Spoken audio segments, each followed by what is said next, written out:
ఎట్లుందక్క మరి ప్రజాపాలన ఎట్లుంది? సంవత్సరం అవుతుంది కాంగ్రెస్ పార్టీ వచ్చి. మీ సమస్యలు తీరినాయా? సమస్యలు ఏం తీరలేదు. మరి ప్రజాపాలన పేరుతో అన్ని మంచి అవుతుందని చెప్తున్నారు. ఒక బస్సుకు ఫ్రీ మాత్రం పెట్టిండు వాడు.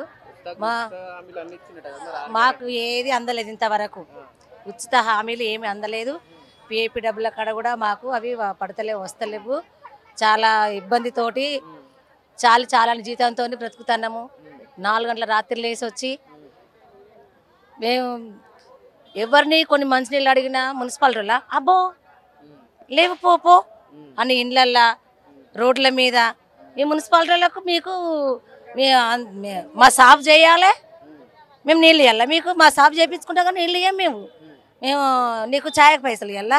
అరే ఛాయ పైసలు ఎవరు అడిగిన? ఇగో ఇట్లాంటి అవకతవకలు జరుగుతుంటే కూడా ఎన్నో అవమానాలు పడుకుంటా పని చేసుకుంటూ వస్తాను. నేను 25 సంవత్సరాలు. ఈ సంవత్సరంలో మాకు నెలకు వస్తాను జీతాలు. అంత ముందుకు 6 నెలలు 3 నెలలు అట్లా ఆగేది, అట్లా ఉండేది. చాలా ఇబ్బంది పడేది వచ్చే వరకు. అందలేదు మాకు. మాకు ఎవ్వి అందలేదు. అందినాక మేము ఎందుకు అబద్ధం ఆడతాం? మాకు అబద్ధం ఆడాల్సిన అవసరం లేదు కదా. గ్రామ పంచాయతీ ఏం కాదు, కార్పొరేషన్. లేవు, ఏం లేవు.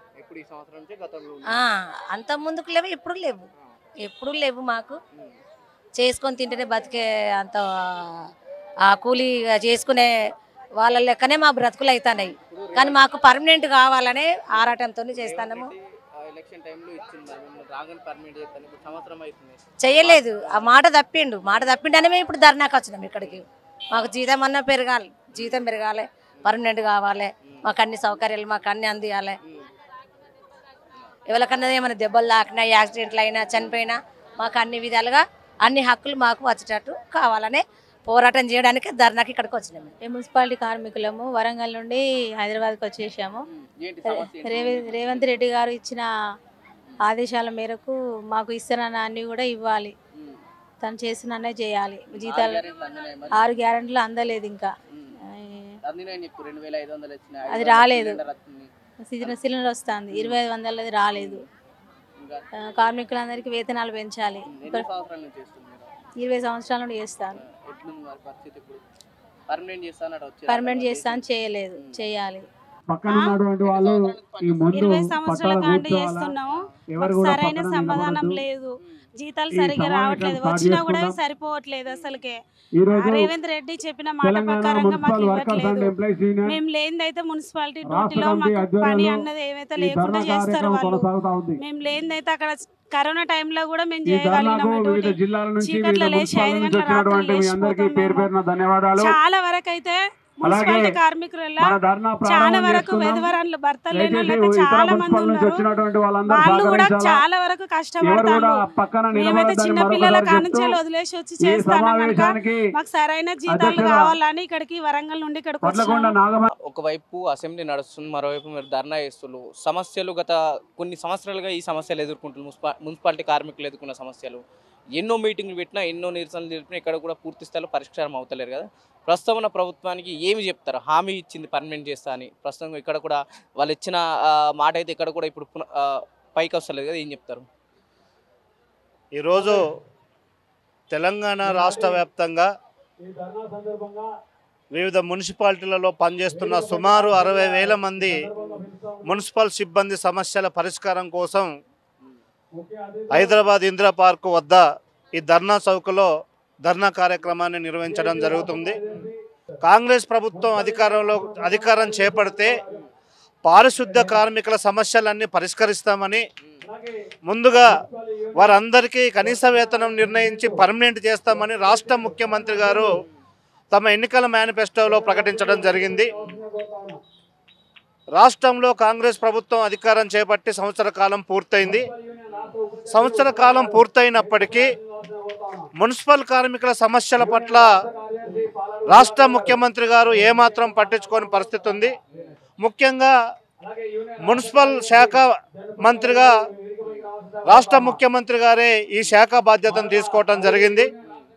మరి రాష్ట్ర ముఖ్యమంత్రి గారికి ఈ రాష్ట్రంలో ప్రధానంగా మొత్తం నగరాలన్నీ శుభ్రం చేసి కార్మికుల ప్రజల ఆరోగ్యాలను కాపాడుతున్న మున్సిపల్ కార్మికుల వేతనాలు పెంచకుండా సంవత్సరం కింద కాంగ్రెస్ పార్టీ ప్రచారంలో ఉన్నప్పుడు హామీ ఇచ్చింది మిమ్మల్ని పర్మనెంట్ చేస్తామని. ప్రస్తుతం ఇక్కడ కూడా ఈ హామీని ముందర తీసుకొస్తారు, ఏం చెప్తారు? అదే అడుగుతున్నాం. ఎక్కడికి పోయినా కానీ నిరుద్యోగ సమస్యలు పరిష్కరిస్తాం, రైతు బంధు సమస్య పరిష్కరిస్తాం అని చెప్తున్నారు తప్ప ఈ నిరుద్యోగులలో ప్రధానంగా మున్సిపల్ కార్మికులు అనేక మంది ఉన్నారు. ఏ ఫైల్ తెచ్చినా ఏది చేసినా ముందు మున్సిపల్ కార్మికులని పర్మనెంట్ చేస్తామని చెప్పిన ముఖ్యమంత్రి గారు ఈరోజు ఆ శాఖ మంత్రిగా ఉన్నప్పటికీ మున్సిపల్ కార్మికుల పర్మనెంట్ విషయంలో జోక్యం చేసుకుంటలేదు, ఉద్యోగ భద్రత విషయంలో జోక్యం చేసుకుంటలేదు. చాలని వేతనాలతోటి ఇలా మున్సిపల్ కార్మికులు పనిచేస్తున్నారు. 15,600 వేతనానికే ఈరోజు మున్సిపల్ సిబ్బంది పనిచేస్తున్న పరిస్థితి ఉంది. అదే మున్సిపాలిటీలలో ఇలా పర్మనెంట్ ఉద్యోగులకి 80,000 నుంచి ఇలా వేతనం ఉన్నది. కానీ ఇలా contract outsourcing, NMR, fixed pay, daily wage పేర్లతోటి రకరకాల పేర్లతోటి మున్సిపల్ కార్మికుల శ్రమను దోచుకుంటున్న పరిస్థితి ఉన్నది. అందుకే మేము డిమాండ్ చేస్తున్నాం, ముఖ్యమంత్రి గారు ప్రకటించిన విధంగా, కాంగ్రెస్ ప్రభుత్వం ప్రకటించిన విధంగా మున్సిపల్ కార్మికులందరినీ పర్మనెంట్ చేసి వేతనాలు చెల్లించాలనేది అడుగుతున్నాం. ఎక్కడి నుంచి వచ్చామా? మేము జైరాబాద్కి వెళ్ళి వచ్చినాం. ఎట్లుంది మరి పరిస్థితి? మా జైరాబాద్ మున్సిపాలిటీ మాకు జీతాలు నెలలకు వస్తున్నాయి కానీ మాకు జీతం సరిపోవటం లేదు. మాకు 26,000 జీతం కావాలని పోరాడడానికి వచ్చినాము. మరి ముఖ్యమంత్రి మాది మనవిని మాకు 26,000 జీతం చేయాలి. ఈ దినానికి రేట్లు అన్నీ పిరం అయిపోయినాయి. మాకు ఏమైతే లేదు. మరి మాకు హాస్పిటల్ కూడా పిఎస్ఐ కూడా సరిగా చూస్తలేరు. మళ్ళీ మాకు మా డిపార్ట్మెంట్లో వాళ్ళ నాయన చచ్చిపోతే బాబుకు తీసుకుంటలేరు.